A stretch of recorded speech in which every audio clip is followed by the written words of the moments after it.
Alors, on avance. On avance dans le Homer, on avance dans la préparation, on avance dans tout. Mais est-ce qu'on va dans la bonne direction? Parce que le tout, c'est pas d'avancer, mais c'est d'aller dans la bonne direction. Alors, d'après la mémoire de notre doyen de ce cours, paraît-il que la paracha de Hémor n'a pas été traitée dans le cadre du mardi soir. Alors, c'est pas étonnant puisque ça tombe souvent avec la Hiloula de Rabbi Meir, donc on a pu peut-être parler plus de Hiloula. C'est toujours dans ces eaux-là.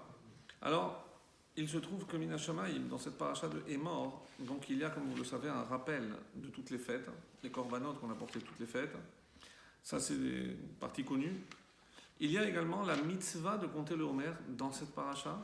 Et donc là, on se situe, donc le verset chapitre 23, Kaf Gimel. Et le verset 15 dit Usfartem lachem imachorat ha-shabbat. Et vous compterez pour vous dès le lendemain du Shabbat.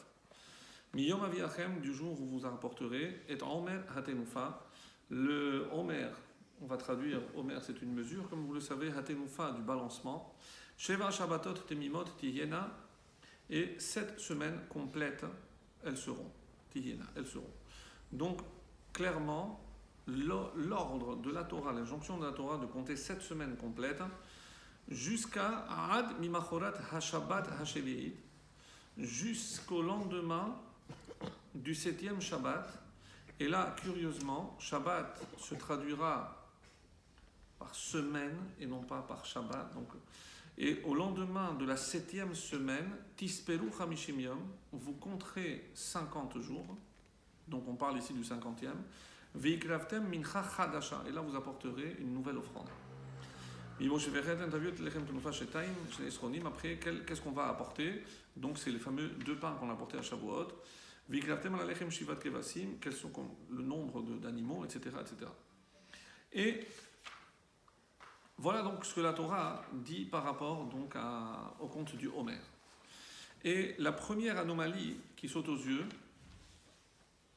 vous compterez à partir mi-machorat, au lendemain du Shabbat.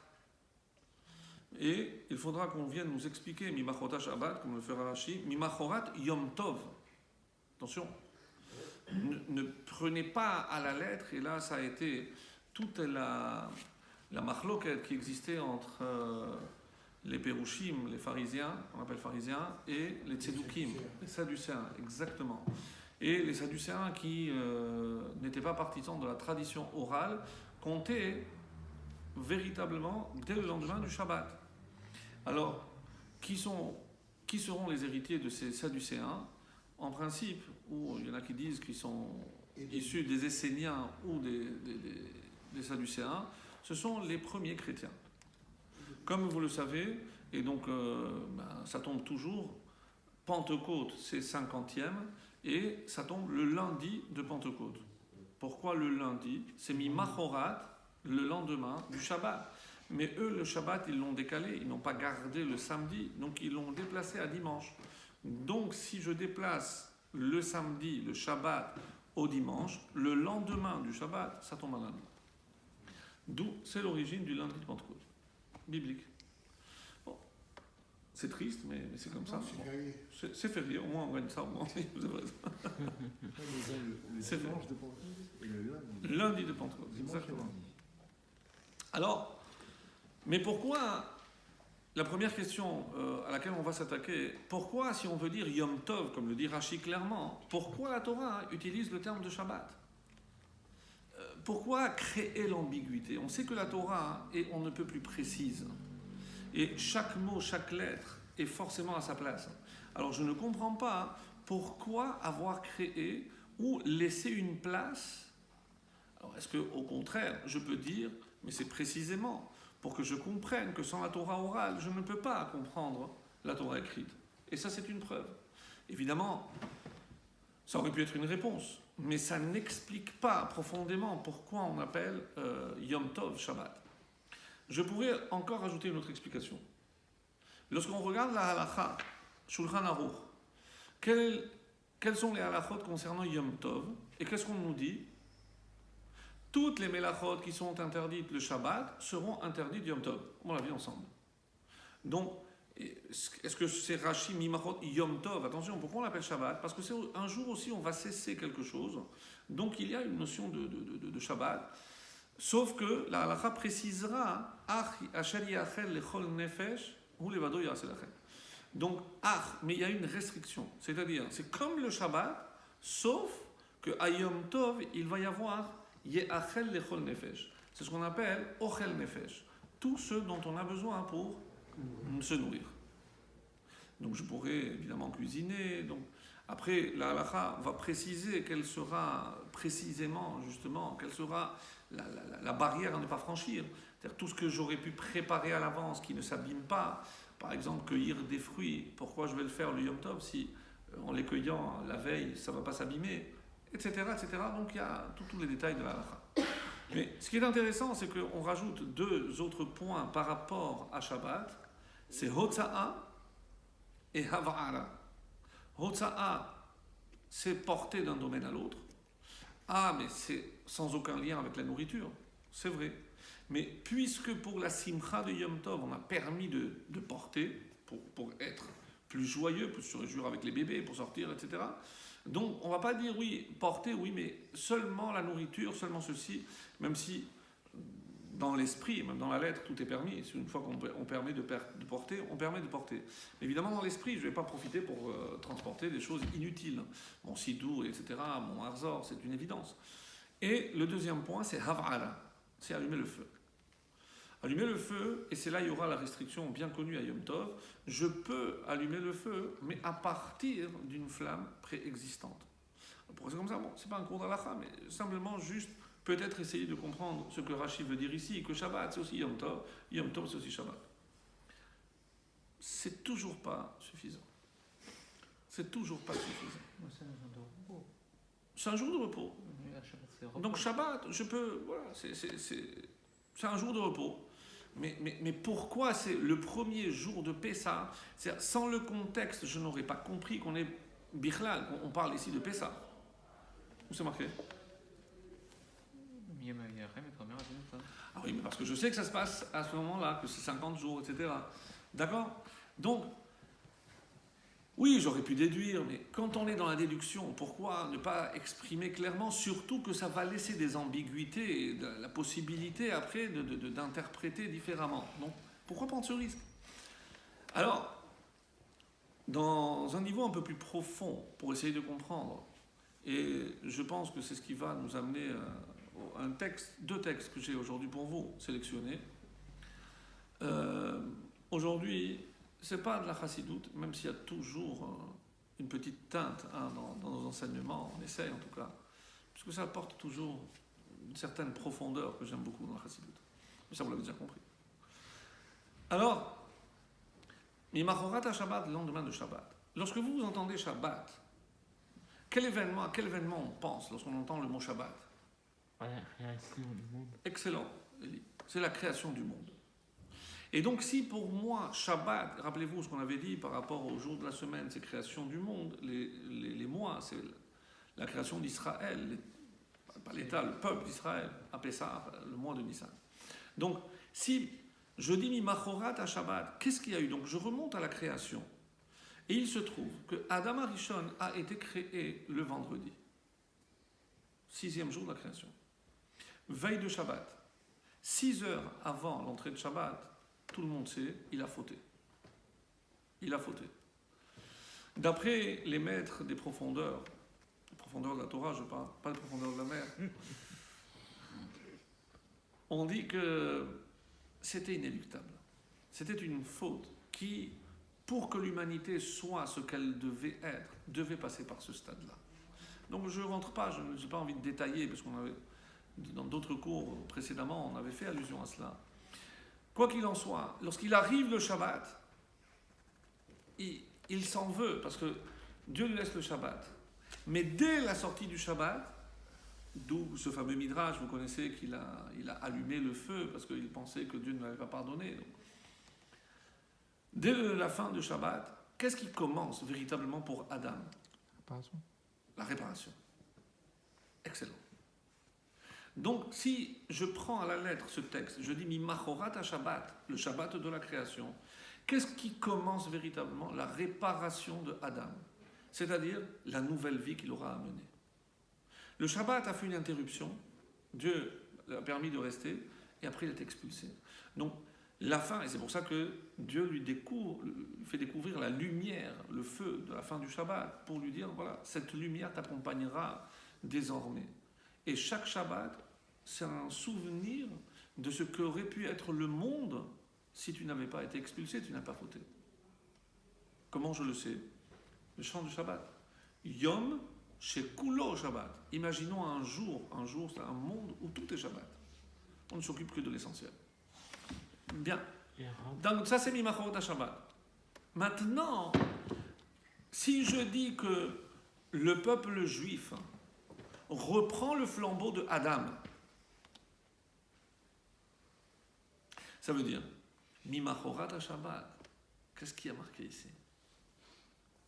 Là commence l'ascension du peuple juif pour redevenir le Adam. Pour redevenir Adam. C'est-à-dire le premier Shabbat est pour Adam ce que le premier jour de Pessah est au peuple juif.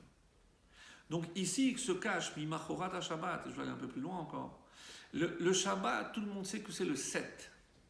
C'est représenté par le 7, le 7e jour. En hébreu, et c'est la richesse extraordinaire de cette langue, Sheva, qui veut dire 7, peut se lire aussi Savea, comme on l'a déjà vu. Savea. Savea, c'est quoi? C'est rassasié, repu, plein. Pourquoi? Parce que tout ce qui touche ce monde, le monde du 7, a une limite, est fini. C'est la finitude de ce monde. Donc, Mimachorat Shabbat, qu'est-ce que ça désigne? C'est l'entrée dans le 8. C'est l'entrée dans la dimension de l'infini. Et en hébreu, encore une fois, comment on va dire 8? Shemona. Et que disent les Chachamim? Nos maîtres nous disent, regardez, Shemona, c'est les mêmes lettres que Neshama. Neshama, c'est Shemona. C'est-à-dire, on rentre dans le domaine, dans la dimension de l'infini. Mes amis, c'est pour ça que ici, pourquoi je ne compte pas le 50e? Parce qu'il y a marqué pourtant, Tispelu Chamishim Yom. On ne compte pas le 50e. Le 50e, c'est une fois que j'ai dépassé, je me suis élevé 49 degrés, le 50e, c'est Akadosh Baruch Hu qui nous le concède. Le 50e ne peut venir que de Hachem. On ne peut pas vivre en fait. Et puisque j'ai mentionné Neshama, exactement. Qu'est-ce que vous remarquez dans Neshama? C'est Nun Shama. Le 50e niveau, c'est là-bas. C'est dans l'infini. Comme en Égypte, 40e. 49e, on le n'a bas. pas descendu au 50e. Exact. Si on avait atteint, on avait expliqué ça le Shabbat, rappelez-vous, le Nun désigne l'acquisition d'une facette. C'est-à-dire lorsque ça fait partie de moi-même. Par exemple, on avait donné l'exemple, Gezel, c'est le vol. Si je rajoute le Nun, Gazlan, c'est un voleur. C'est-à-dire le vol fait partie de son essence. Kaas, c'est la colère. Un coléreux, c'est Kaasan. Dans le bon aussi. Rechem, c'est la miséricorde. Rachaman, le miséricordieux. C'est-à-dire, ça fait partie de sa nature. Si on avait atteint le 50e, c'est-à-dire cette nature, on l'aurait intégrée en nous, on n'aurait pas pu changer. Donc Dieu nous a pris à la limite. Et c'est ce qui permettra d'atteindre dans l'autre sens. Donc, Mimachorat Shabbat, c'est une ascension vers l'infini. Est-ce qu'on a la capacité d'aller vers le haut plutôt que d'aller vers le bas? Tout le monde comprend, mon cher Patrick, que lorsqu'on parle de haut ou de bas, c'est symbolique, Non, mais c'est métaphorique. Évidemment, c'est évidemment. Quand on dit Dieu est dans les hauteurs, il n'est pas là? Oui, Non, c'est évidemment. On s'est bien compris. Maintenant, la question est comment? Comment je peux atteindre ce niveau-là? Comment je peux m'attacher à l'infini? En réparant nos fautes. Réparation des fautes. Et pourquoi cette période-là? Madame. Pourquoi cette période-là précisément? Pourquoi ici, cette paracha se termine sur ce qui, à mon sens, un des épisodes les plus tristes de notre histoire. Quand je dis triste, c'est pas malheureux, c'est pas la destruction du temple, c'est pas la plainte, le 9 Av, je parle pas du veau d'or, je parle triste en tant qu'homme. C'est l'homme qui sort de nulle part. le blasphémateur, comme ça on a l'habitude de l'appeler le blasphémateur. C'est la fin de la paracha. Et c'est tellement triste de terminer une belle paracha qui a traversé toutes les fêtes. On a atteint les niveaux les plus élevés. Parce qu'on a parlé de tous les corbanotes qu'on devait apporter à chaque fête, etc. Et là, c'est une chute. Qu'est-ce qui s'est passé? Très rapidement, juste une mise en bouche, on va dire ça comme ça. Vayetse ben Isha israélite. C'est le fils de la juive est sorti. Et Rashi nous donnera quelques explications. Vehu, mais qui c'est ce fils de la juive? Ben Ish Mitzri. C'est le fils de l'homme égyptien. Il est sorti, Vaïnatsu, ils se sont disputés. Ben Israélite, ce fils de la juive, avec un autre Ish Israéli. Bon, apparemment, ici, il n'y a pas de nom, il n'y a rien du tout. C'est le juif, la juive, le non-juif. Et pour quelle raison? Vaïkov ben Haïcha Israélite et Hachem. Vaïkalel, il a maudit. Maudit quoi? Le nom de Dieu. On ne savait plus quoi faire avec lui.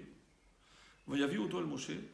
On l'a amené devant Moshe. Veshamimo. Et là, enfin, on nous dit qui est cette femme. Et quand on entend le nom, ça fait tilt. Shelomit bat d'Ivri. On la connaît, cette fille.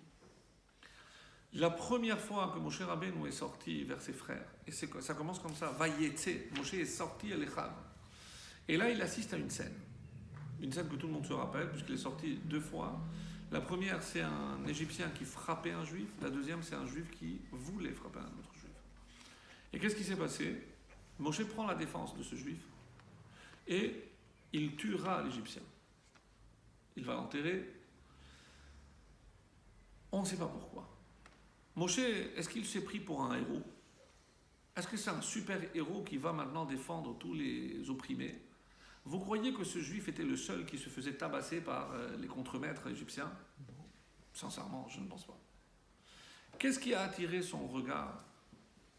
Qu'est-ce qui a attiré l'attention? D'après l'explication de nos Chachamim, il a senti que cet Égyptien, il ne cherchait pas simplement à faire travailler ce juif. Il voulait le tuer. Il voulait le tuer parce qu'il avait une liaison avec pour comprendre sa femme. Alors, Moshe regardera par Ruach HaKodesh, Vaïfen kovacho vayaki en ish. Comme ça dit le texte. Il s'est tourné d'un côté et de l'autre, et il a vu qu'il n'y avait personne, et là il l'a tué. Alors, qu'est-ce que ça veut dire? Il a regardé pour savoir si personne n'était témoin de ce qui se passait, mais il y avait l'autre juif devant. Ah oui, mais lui c'était la victime. D'après l'explication profonde, et Rashi le suggère dans son commentaire, c'est pas simplement qu'il a vu pour ne pas se faire attraper.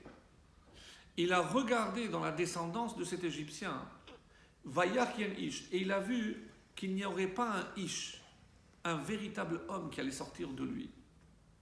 Quand il a vu que cet homme n'allait pas engendrer quelqu'un qui mériterait de le laisser en vie, qu'est-ce qu'il décide de faire?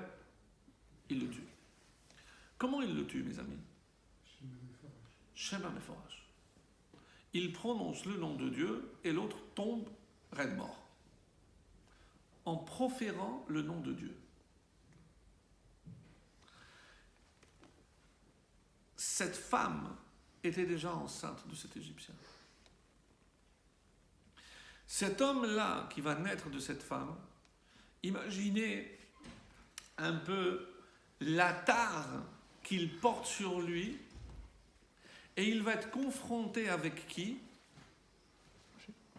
Celui qui a tué son père.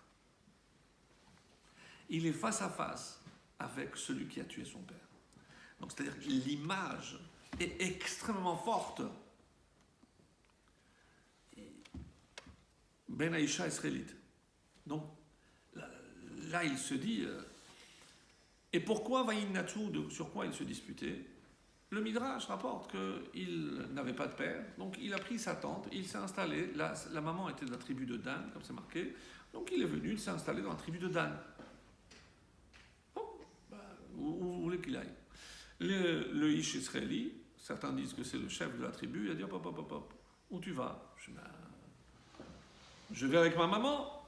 Il m'a dit non, c'est marqué Ish Levet Avotav. C'est la maison du père. Je dis mais enfin, ne remuez pas le couteau dans la plaie, mais vous savez que mon père est mort et que c'est un Égyptien. Alors si c'est comme ça, va ailleurs, tu restes pas ici. Mais va te faire voir. Et qu'est-ce que ça veut dire ça, le ton est monté, hop, hop, hop, hop, hop. Moshe Rabbeinu. Moshe doit trancher. Maintenant, oubliez que c'est Moshe. Mettez-vous un instant à la place de cet homme. Je parle de ce jeune homme. Où vous voulez qu'il aille? Sincèrement, oubliez maintenant qu'on va le lapider, tout ça. Mais où voulez-vous qu'il aille? Nathan ne l'avait pas adopté? Non. Est-ce que c'est de sa faute? Non. C'est peut-être la première et la pire des victimes. Est-ce qu'un mamzer demande à naître? Non, il est né par l'erreur de sa mère, par l'erreur de ce qui vous voulez, et il est là. Mais on ne va pas encore l'accabler.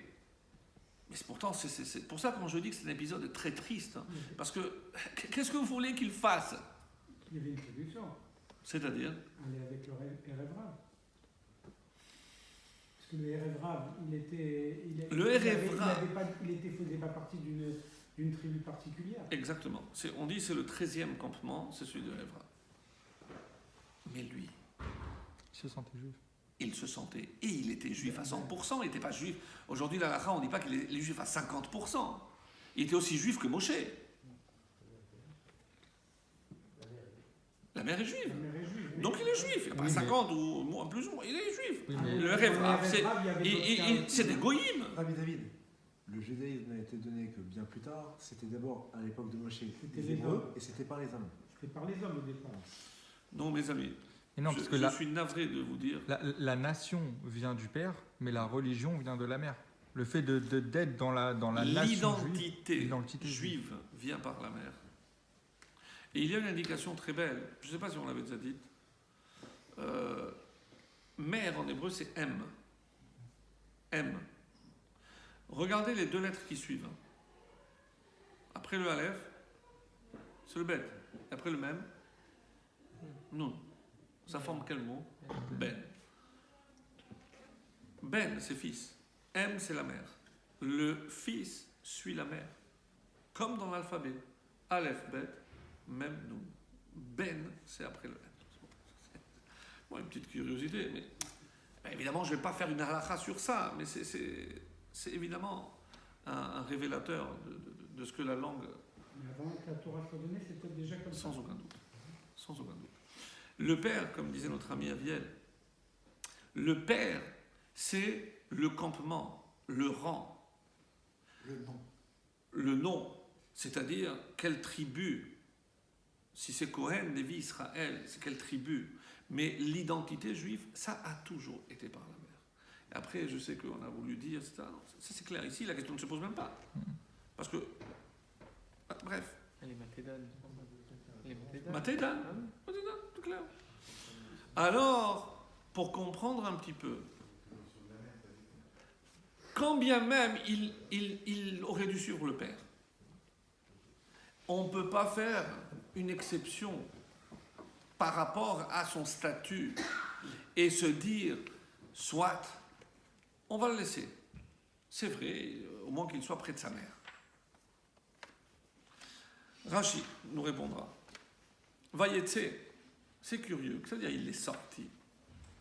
Mais Chanyatsa, mais d'où il est sorti? Pourquoi il est sorti? Rabbi Lévi, on cite la Gemara qui dit, mais Olamo Yatsa, il est sorti de son monde. Rabbi Berachia, deuxième avis, dit, Mi parasha shelemah la Yatsa, de la paracha qui précède. Qu'est-ce qu'il y a? La paracha qui précède. Alors je regarde juste avant, de quoi on parle? Venadata ala marechet levonazaka veita la lechem leaskara ish Hashem yom Shabbat ya'anchenu lifnei Hashem. Ah, c'est les pains qu'on préparait d'un Shabbat à l'autre. Et quand est-ce qu'on les mangeait? Shabbat. Et on les remplaçait par d'autres. Et ils restaient toute la semaine exposés là-bas. Et le Midrash nous dira, l'igleg, il s'est moqué. Ve'amar, beyom ha-Shabbat ya'archenu, le Shabbat on va le préparer. Derech ha-melech lechol pathama bechol yom. Qu'est-ce qu'on raconte? Le roi, je dois lui servir du pain frais, croustillant, bonne baguette. Oshema patsonenet shel tisha yamim. Mais quoi? Vous voulez servir au roi un pain qui a séché, qui a rinci pendant 9 jours, le jour de la préparation, plus la semaine, plus encore. Je dis, mais on ne peut pas servir à un roi un vieux pain. C'est honteux. Umatnit amra. Et il rapporte encore le Mishnah. Mi bet dino shel Moshe yatsa mechuyav.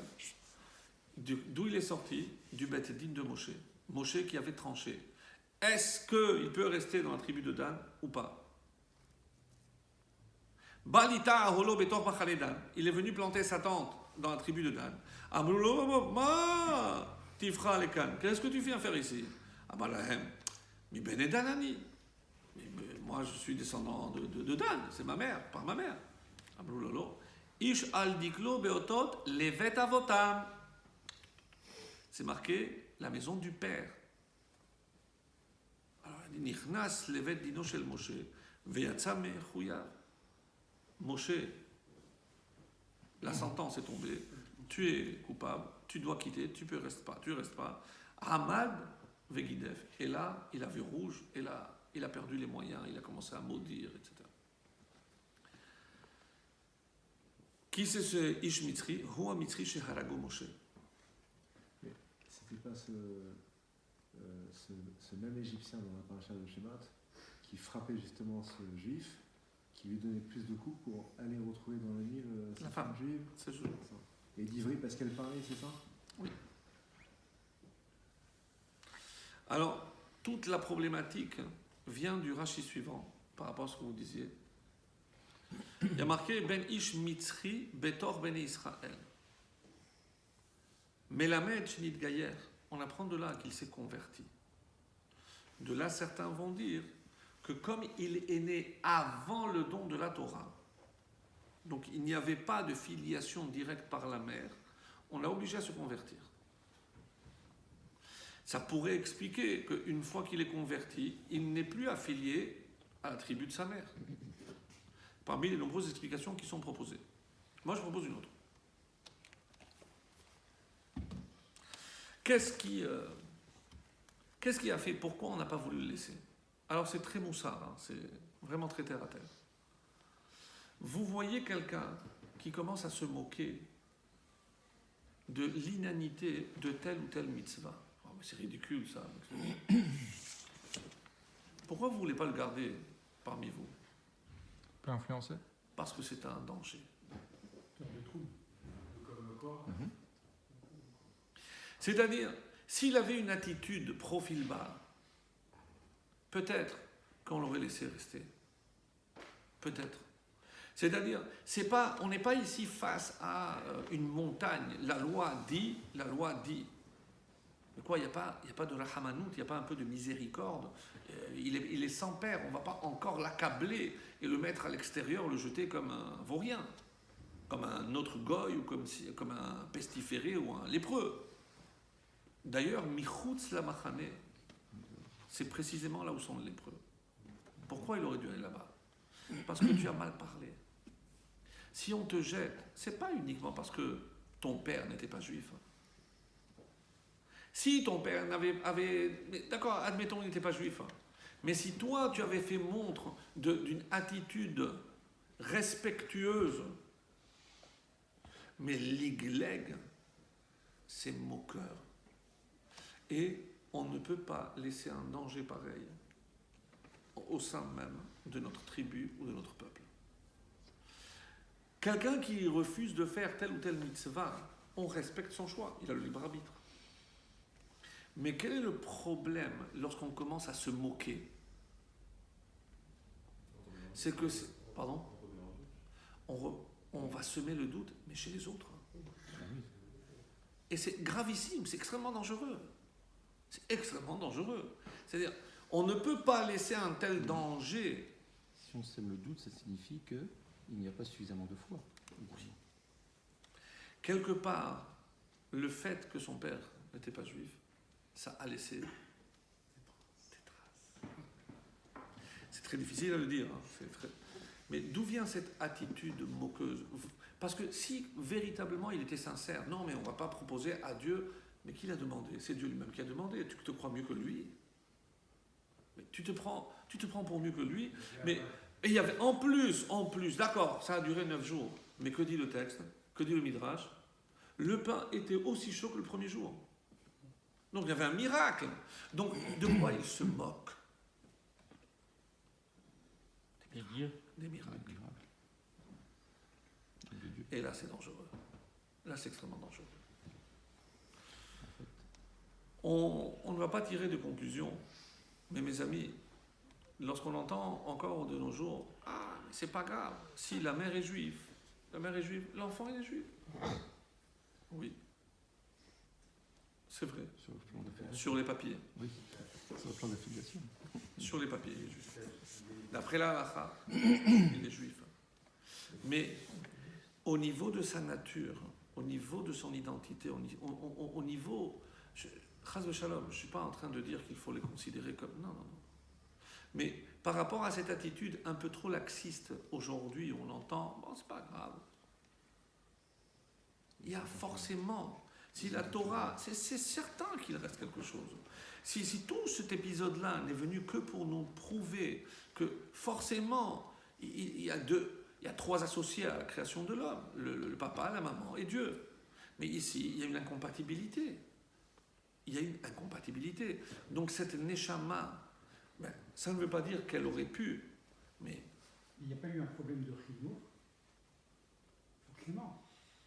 Parce que s'il y a... Ça ne suffit pas. Le chinour, il est là pour corriger, justement. Ça, certainement.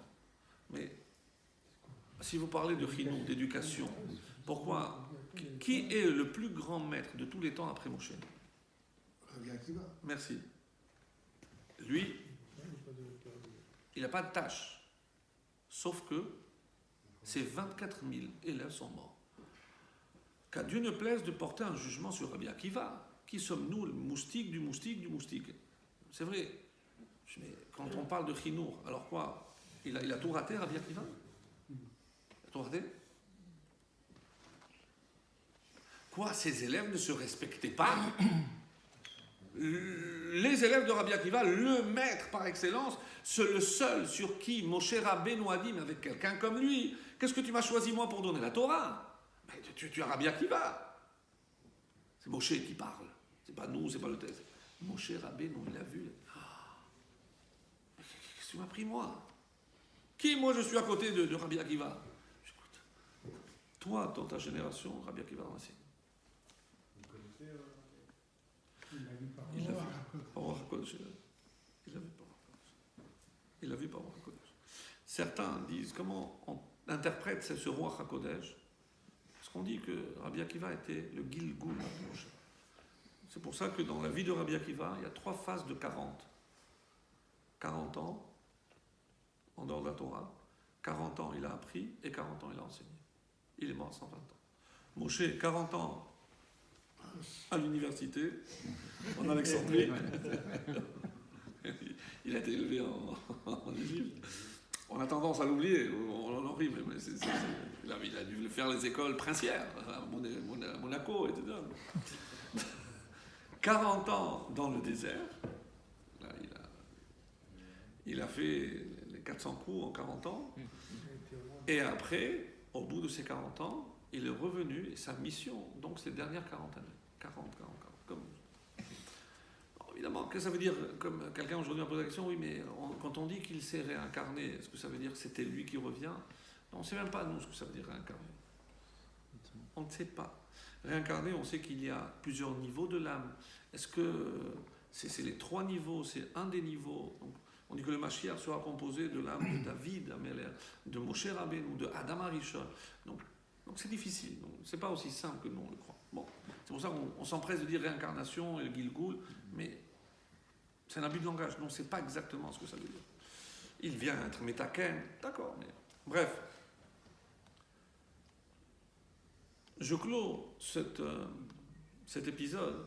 On pourrait dire beaucoup plus de choses. Je ne sais pas si on approfondira peut-être le Shabbat pour donner une autre lecture de ce passage, à savoir qu'est-ce qu'il y avait de si grave. Donc on a déjà montré à quel point donc, on doit tout faire pour éviter une mauvaise influence. Et ça, en tant que parents que nous sommes, c'est un devoir sacré de veiller à protéger.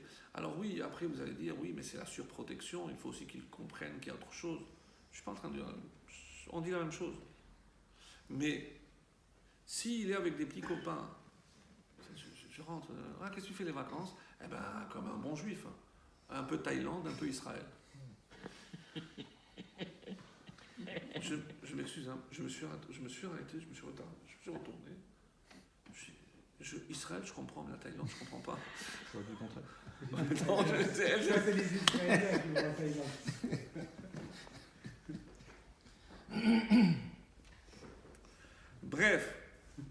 Bref, non, mais c'est un petit exemple comme ça, mais vous comprenez, c'est frais. Je suis rentré à Mintra, j'étais perturbé, ça m'a perturbé. J'étais dans la bouche d'un enfant, de mes enfants, je ne savais même pas ce que c'est la Thaïlande. Mais bon, vous allez dire, ouais, mais bon, il faut apprendre la géographie. C'est pas la question de géographie. Mais bon, bref. Il faut faire très attention. C'est un devoir sacré de protéger nos enfants de toute mauvaise influence. Il y en a déjà assez comme cela, sans avoir ajouté. Je clôt la parenthèse. Maintenant, pour reprendre cette notion-là, et on fera peut-être un lien à la fin, pour reprendre la notion d'élévation, d'ascension, donc on s'élève L'erreur communément admise, c'est de dire que on se prépare pour Shavuot. Parce que Shavuot, c'est le don de la Torah. Alors la question éternelle, qu'on répétera tous les ans, et à Shavuot, on la répétera. Mais alors si c'est vers Shavuot qu'on va, pourquoi on n'a pas fait un compte à rebours? C'est en ascension, avant le lancer dans l'espace d'une fusée, il y a le compte à rebours. Donc, voilà. Il n'y a pas une notion d'élévation quand on a rebours. Oui. Maintenant que vous dites les mains là, il y a une explication dans ce Rashi extraordinaire. D'habitude, quand je dis d'où il sort, de la paracha. Les mains, ils ont dit plus haut. Comment on aurait dû dire? Qui précède? Chez Kodem? Chez Kodem ou chez les Fanav? Qu'est-ce que ça veut dire les mains là? Pourquoi? Parce que dans le Sefer Torah, on parle du fils d'Égyptien en bas, et en haut, on parle de... C'est en haut, c'est ça en haut? Vous comprenez que Rashi ici, à travers la Gemara, il est en train de nous suggérer quelque chose d'exceptionnel. Vous comprenez ma question ou pas? C'est rare. Ou alors il dit, Smichut, il a interprété la Smichut, parce que ces deux thèmes qui se sont collés, comment se fait-il qu'on parle de cet épisode juste après le pain? Parce que Smichut, donc il a juxtaposé ces deux thèmes. Donc ça veut dire qu'ils sont liés, c'est la cause de ce qu'il a fait.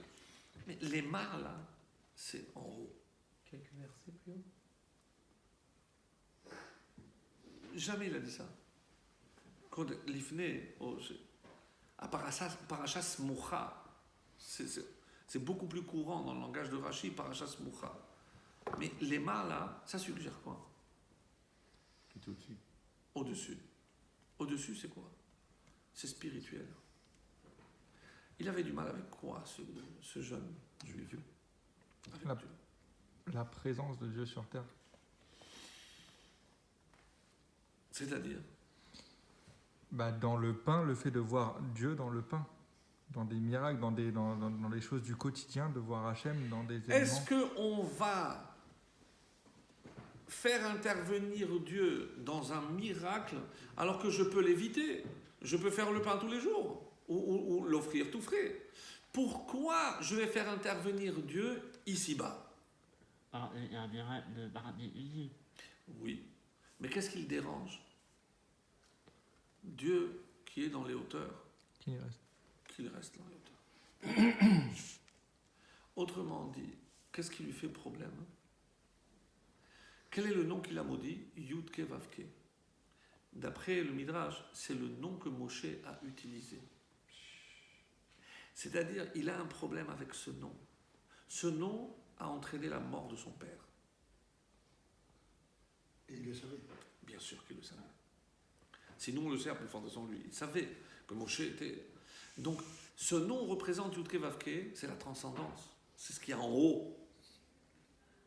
Quand Moshe se présente devant le pharaon, qu'est-ce qu'il lui dit? Mi avaye, Hachel et Daj.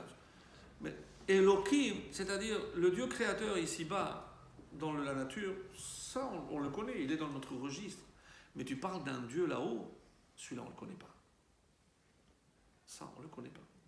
C'est-à-dire, il voulait, donc si, pour reprendre l'image de la Kabbalah, que le masculin c'est en haut et le féminin c'est en bas, il voulait féminiser le nom de Dieu. C'est-à-dire quoi? Le rendre Dans la Elohim. Chassidoute. La Chassidoute, on explique comme ça. C'est Les faire en masculins. sorte qu'il n'y a pas de transcendance, c'est que l'immanence. Un peu pour ceux qui connaissent, sans rentrer dans les détails, Baruch Spinoza. Ce qui le dérangeait, c'est la C'est transcendance. ça, en fait. C'est ça. Tout à fait. Vraiment. C'est-à-dire, ça c'est la culture égyptienne. Et lorsque vous prenez le texte, regardez. Ça va plaire à notre ami Olivier. Pourquoi? Qu'est-ce qu'il est dit?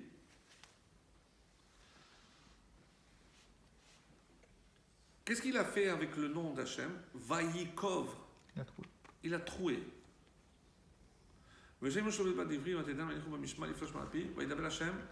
Et quand il va enfin donner la loi, Venokev Shem Hashem Motumat. Venokev, celui qui troue, celui qui féminise, celui qui dit que Dieu n'est pas dans les hauteurs. Il n'y a pas de Dieu là-haut. Il n'y a que la nature. Motumat. C'est une hérésie. C'est une hérésie. Et ça, c'est l'apanage des Égyptiens. C'est pour ça qu'on le rappelle l'Égyptien, parce que l'Égyptien, c'est ce qu'ils voulaient. Eux, ils avaient grandi avec la connaissance de Dieu à leur image. La voiture. Où est-ce qu'on va retrouver ça? Un Dieu à l'image de l'homme. Je vous laisse deviner. Bien sûr. Le christianisme. Bah, le christianisme. C'est le christianisme. Les descendants directs des Égyptiens, en tout cas de la civilisation, de la culture égyptienne.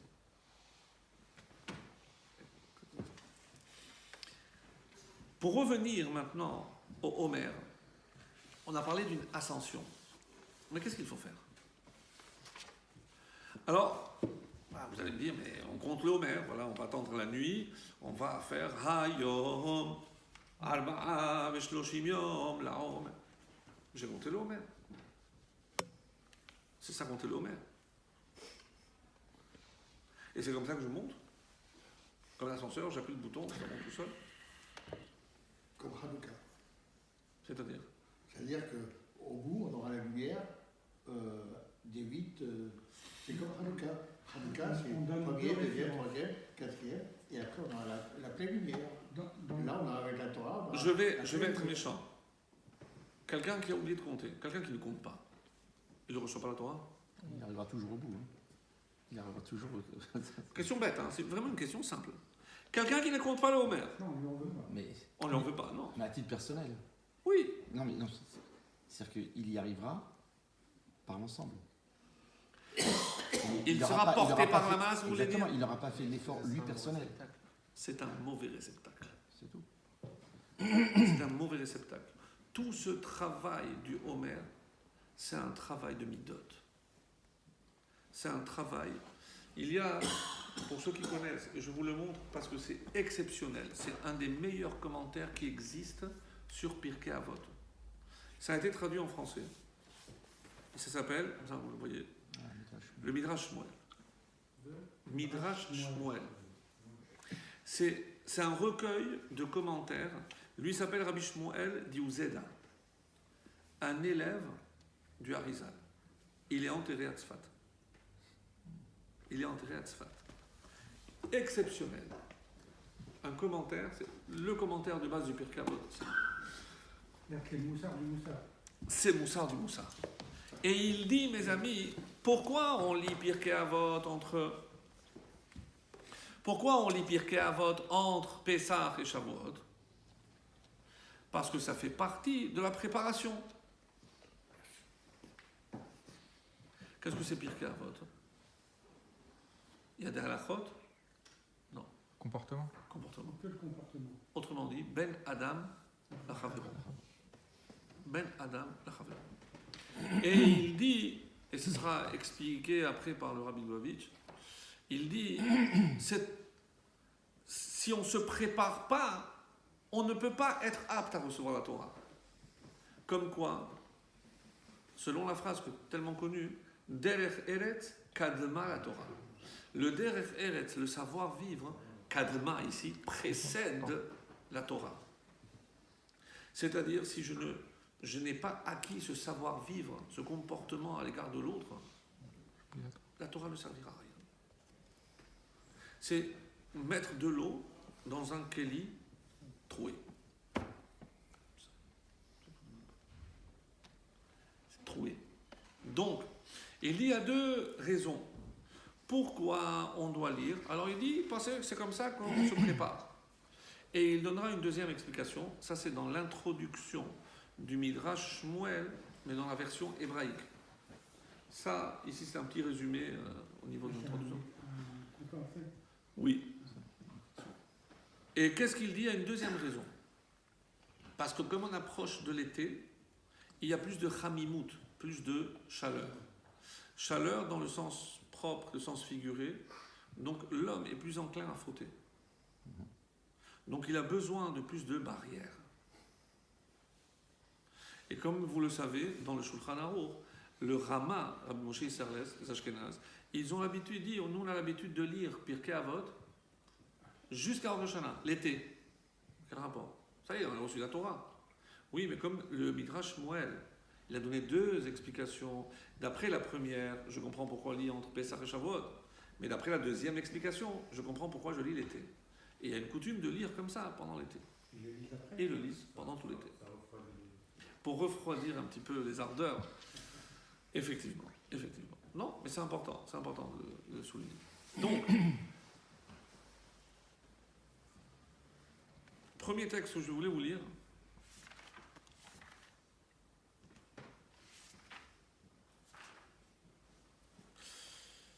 מנהג בני ספרד לקרוא פרקי משניות של מסכת אבות בשבתות שבין פסח לחג שבועות. C'est notre coutume pour nous les séfarades de lire פרקי אבות entre פסח ושבועות. בכל שבת פרק אחד. chaque שבת, כתב הרב ישראל בן ישראל. הטעם, la raison pour laquelle on lit ces משניות, לפי שימים אלו מונים אותם כהכנה למתן תורה. C'est une préparation. Et alors, כאוהב שממתין לאהובו, comme quelqu'un qui attend impatiemment celui qu'il aime. Il attend impatiemment la rencontre.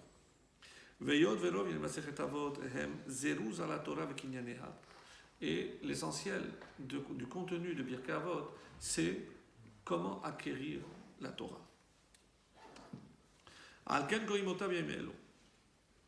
ועוד שהיות ימים אלו הם ימי הקציר, ימים בהם אדם נפגש עם רוב היבול בשדה, et comme il peut se laisser entraîner parce que c'est un moment où il va être très occupé, c'est pour qu'il ne perde pas de vue quel est l'essentiel. Et je continue.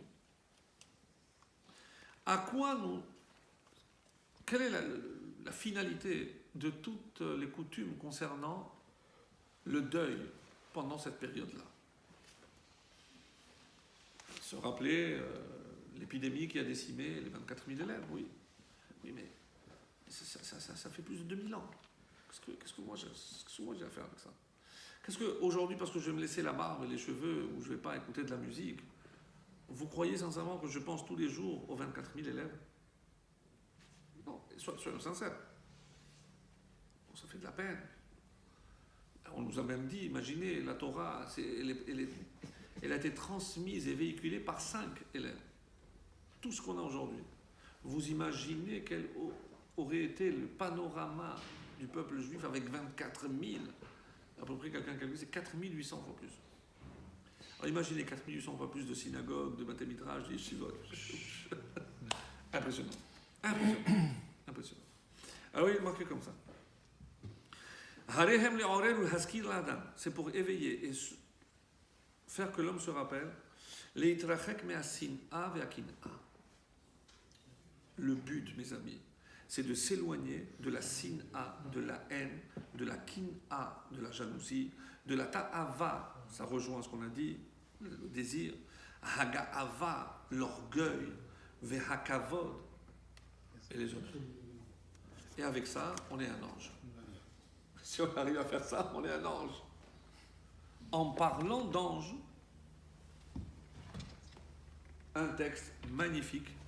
Je l'avais réservé tout Shabbat, mais je me suis dit, on est là. Je remercie le... Et je vous le lis. Ça se trouve dans Chagiga, la page Tet Zayin Amoud Aleph. Et il est dû comme suit.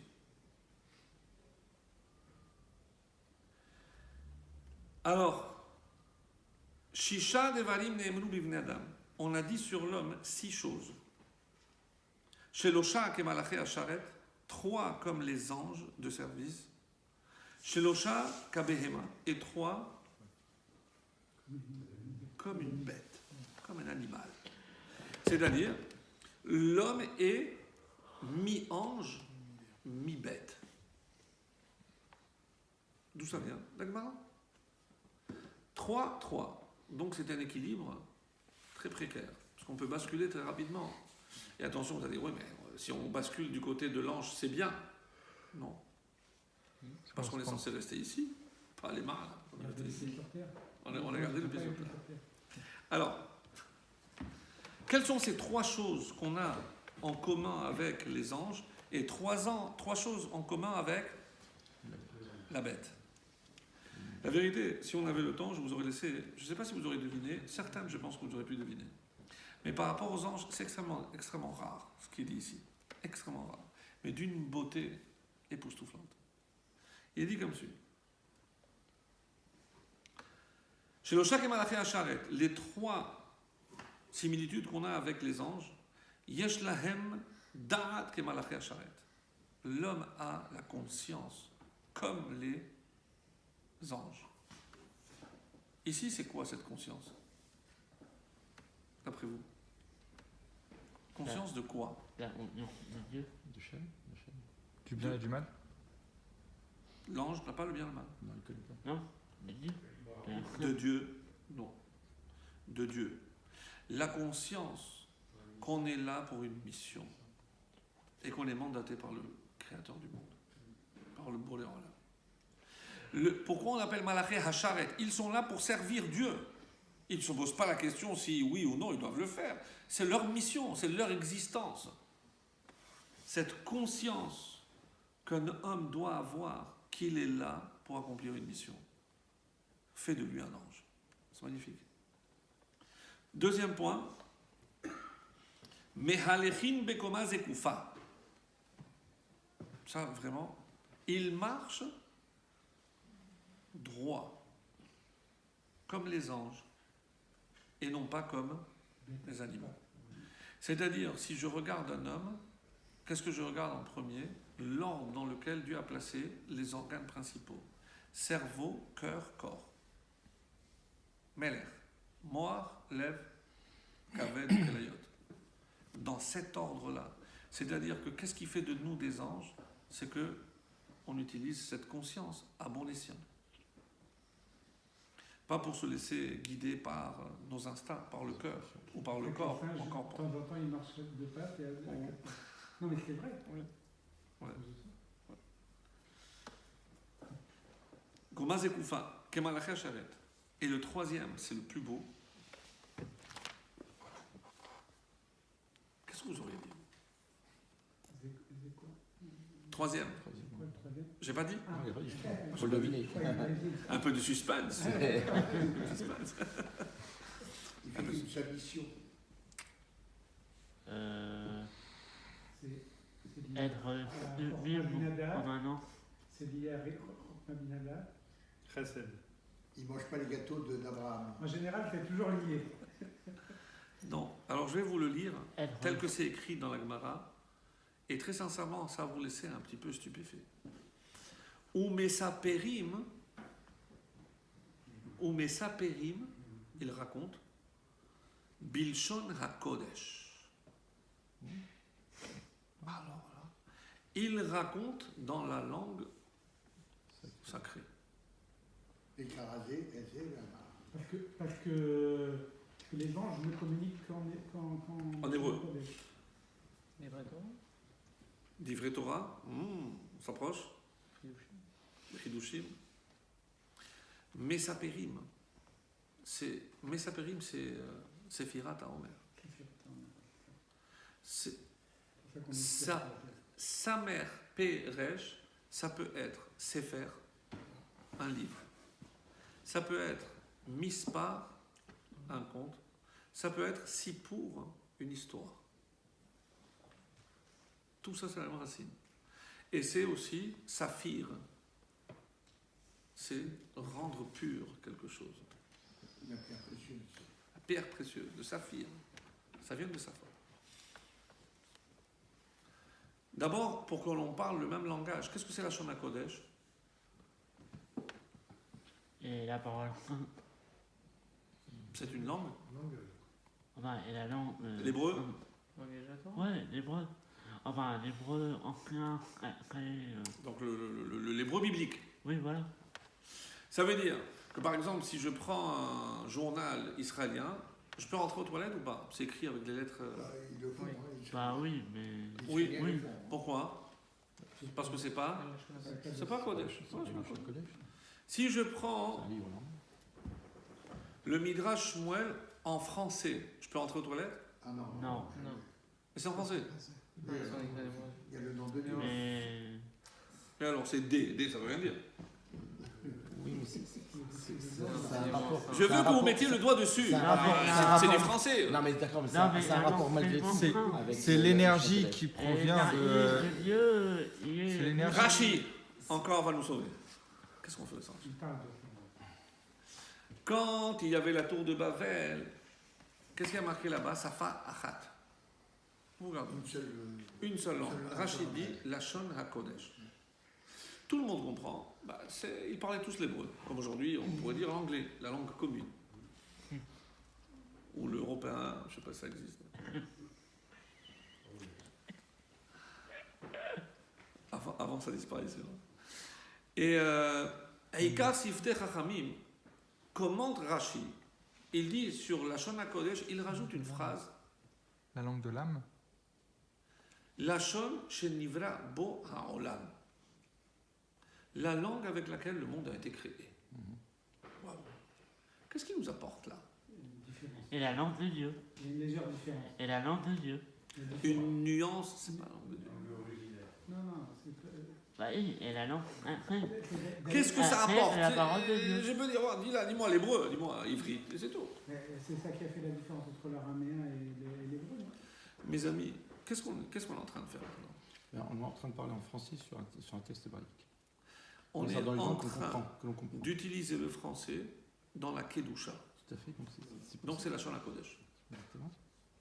Quel rapport avec créer le monde? Qu'est-ce qui a marqué? Non, Avila et la Ce qu'ils ont tradition. compris, en fait, Avila et la Louer, tradition de la langue après. Dans la langue sacrée, c'est pas l'araméen, l'iduméen, l'anglais ou le français ou l'espagnol. c'est celle que l'on comprend. C'est celle qui participe à la création du monde, c'est-à-dire Toutes les langues du monde. la langue de la création. C'est l'étude, parce qu'on sait très bien que s'il n'y avait pas l'étude, Imlo Beriti Yomam Valaila, si ce n'était mon alliance, jour et nuit, Chukot Shamaim Va'aretz Lo Samti. Les règles qui maintiennent le ciel et la terre ne résisteraient pas. C'est-à-dire quoi? Sans l'étude de la Torah, le monde disparaîtrait. C'est-à-dire, qu'est-ce qu'on est en train de faire là quand on étudie? Je sais que ça va vous paraître colossal. Ah bien, on est en train On de... maintient le monde. Dans l'équilibre. Ah, On maintient le monde. De la même façon que ces malachim, eux, maintiennent le ciel, nous on maintient la terre, l'existence de la terre. S'il y avait une seconde sans une parole de Torah dans le monde entier, dans aucun hémisphère, le monde cesserait d'exister. Pourquoi avant Abraham, il y avait des paroles de Torah? Excellente question. Excellente question. C'est la Gemara qui répondra à votre question. C'était le derrière. 2000 ans de Tohu Bohu, 2000 ans de Torah et 2000 ans de temps messianique. C'est la répartition des 6000 années que va durer notre monde. 2000 ans de Tohu Bohu, qu'est-ce que ça veut dire? Le fouillis. Olam Chesed Ibané, c'est uniquement par la bonté divine que le monde a pu se maintenir jusqu'à la Torah. Et à votre grand étonnement, la Torah, c'est pas Shavuot. Non. C'est l'honneur. Non. Il y a marqué 2000 ans, mais la Torah, c'est en 2448. Donc, dis-moi 2500 ans. Non, c'est Abraham. Hazak ou Baruch. C'est Abraham. Abraham est le premier qui a laissé une empreinte dans ce monde par rapport à ce qu'il a fait. Et je vous laisse deviner laquelle. C'est la seule mitzvah qu'il ait reçue. Bravo. La Brit Mila. La Brit Mila. Et c'est pour ça que ça laisse une marque dans la chair. Parce que s'il avait fait de son initiative, d'abord il a plus de mérite celui qui fait sous l'ordre que sous son initiative. Gadol HaMetzoué VOC. Et s'il avait fait et que Dieu lui demande, c'est irréversible, il n'aurait pas pu, c'est fini. Donc ça n'aurait pas marqué le monde, sa chair et sa descendance, comme il l'a fait parce que Dieu l'a demandé. Pour marquer sa descendance, il fallait que cet ordre vienne de Dieu. C'est la seule mitzvah qu'il a reçue. La seule. Et nous, qu'est-ce qu'on se dit, quoi? On n'aurait pas pu choisir un endroit un peu plus propre? Ben non, c'est l'endroit de la transmission. Et c'est Hachem, là-bas, il voulait que son nom soit là-bas. Oui. C'est ça. Ah. Alors pourquoi on met le nom de la Torah symbole et pas le haut où il y a eu la mitzvah de Abraham?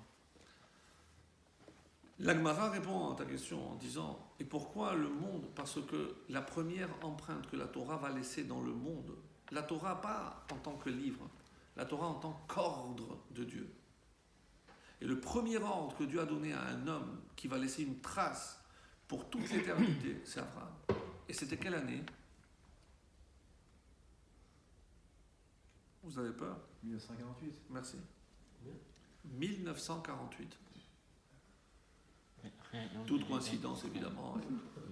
Et Dieu, ça n'est que fortuite. Bref, c'est quand même grand. C'est quand même grandiose. Alors, on va terminer quand même avec l'animal, parce que c'est ce qui nous intéresse.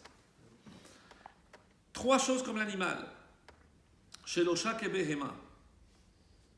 Vous êtes prêts? C'est de manger. Ochlim veshotim. C'est évident. On mange et on boit, kabehema, comme les animaux. C'est-à-dire que c'est un besoin. Et se reproduire. Bravo encore. 2 dans l'ordre. Joue au tertiaire. Parin veravin kabehema.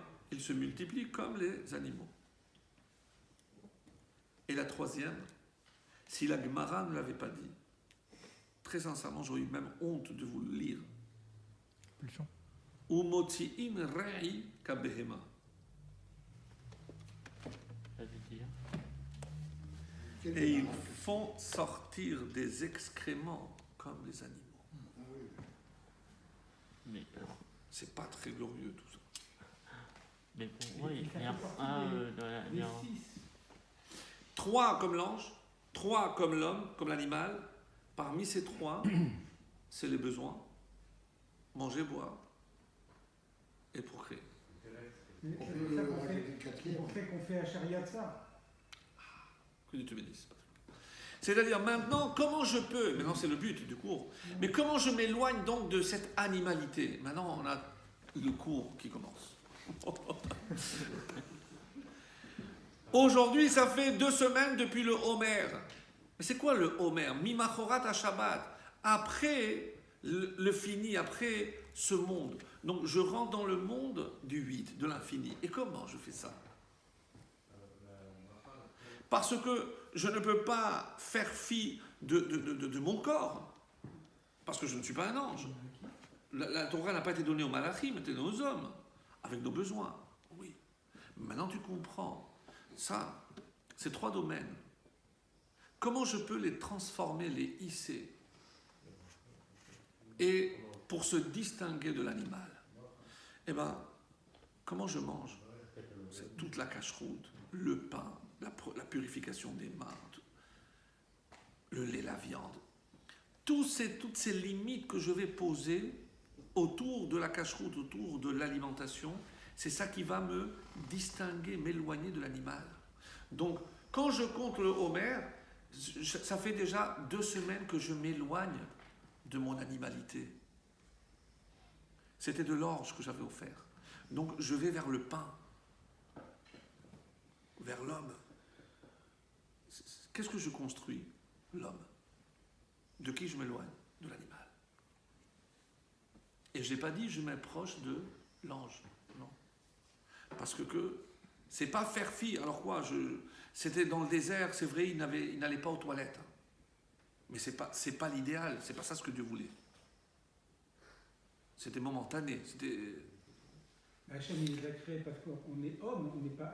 S'il avait voulu créer des... Mais il nous aurait laissé là. déjà. Exactement, exactement. Donc, ce que j'ai en train de dire, c'est que plus je vais mettre des limites dans la procréation, par exemple, oui, je ne peux pas choisir n'importe quelle femme.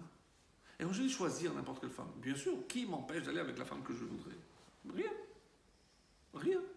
Mais créer, construire l'homme et pas l'animal, je ne peux le faire qu'avec une seule femme. Et celle-là, mais avec Zivugim, celle que Dieu m'a désignée pour moi. Celle avec laquelle je vais créer quelque chose.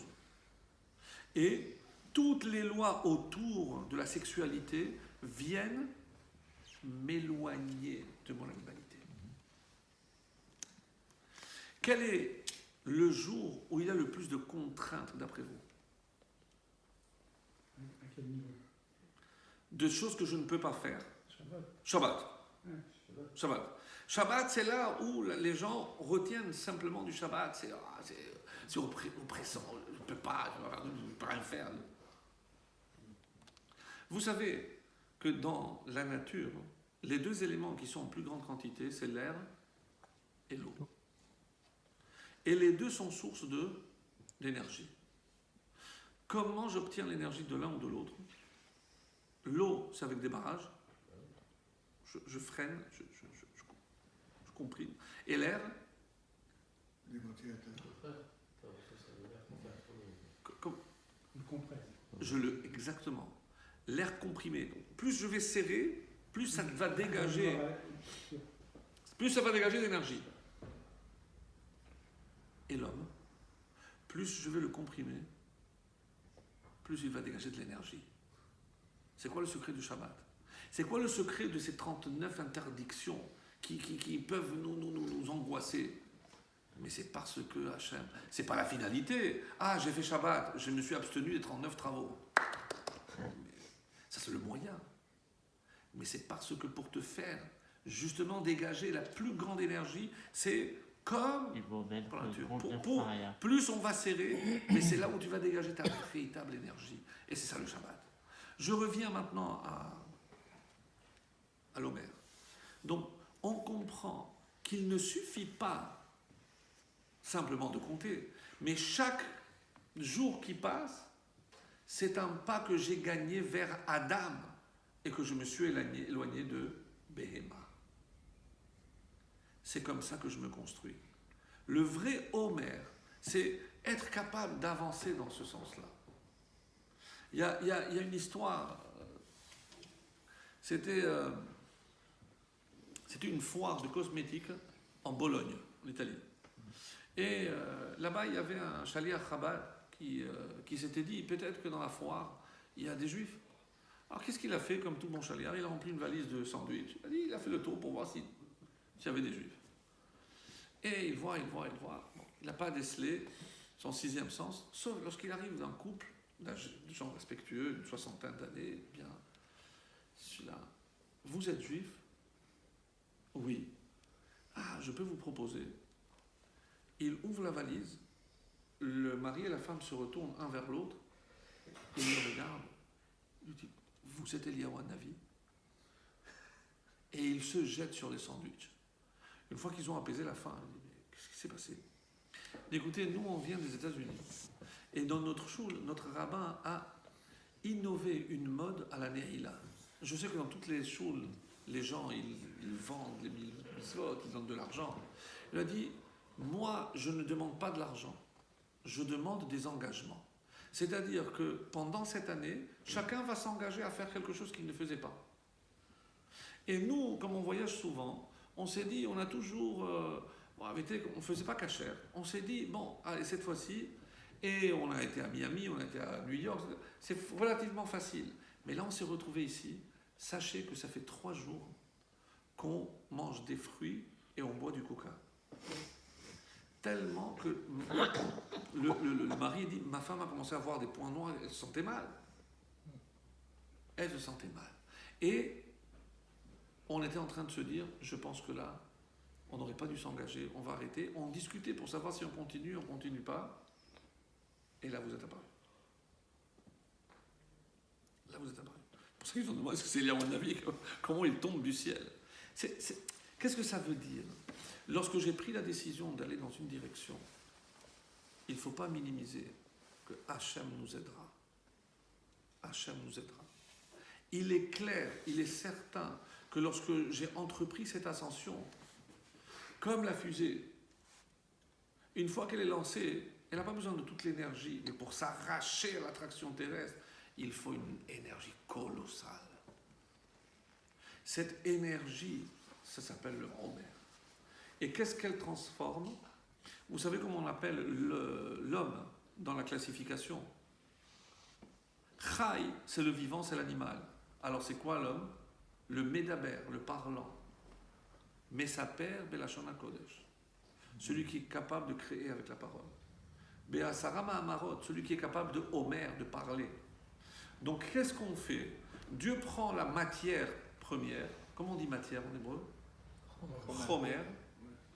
Et grâce au Homer, il devient Homer.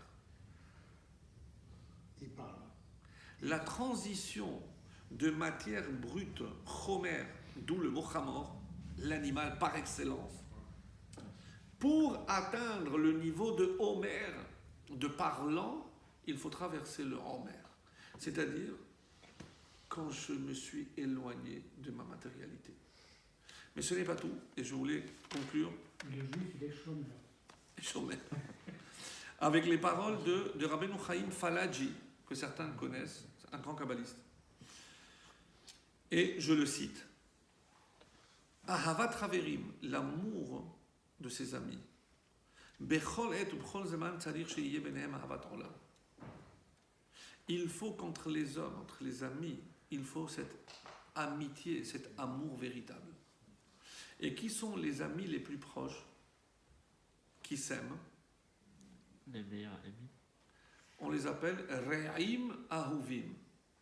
Kesamechacha yetzirecha began eden mike eden. Le jour Le Hatan et la Kala. le braquet. Ils sont appelés Re'im Ahuvim.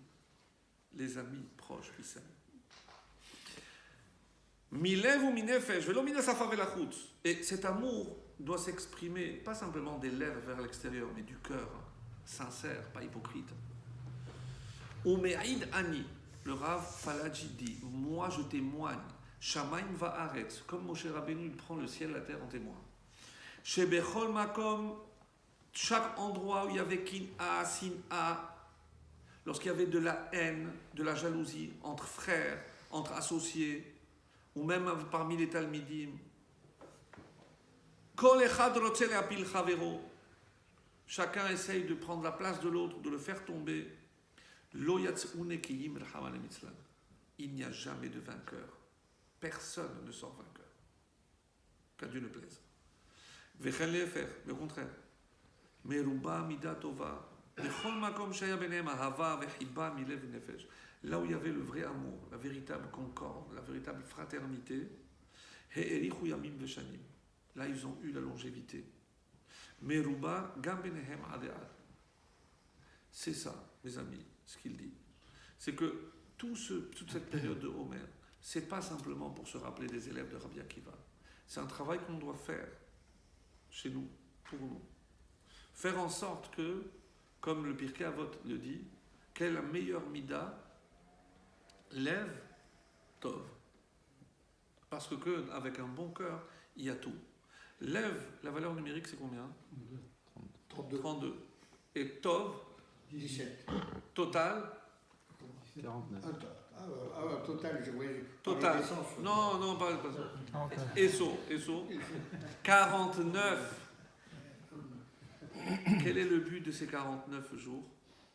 Lève, Tov, avoir un bon cœur. Et regardez comme c'est bien. Lève, c'est 32, jusqu'à là-bas, Omer. Et là, on rentre dans le bien. Bezrat Hashem, qu'on connaisse que le bien. Amen.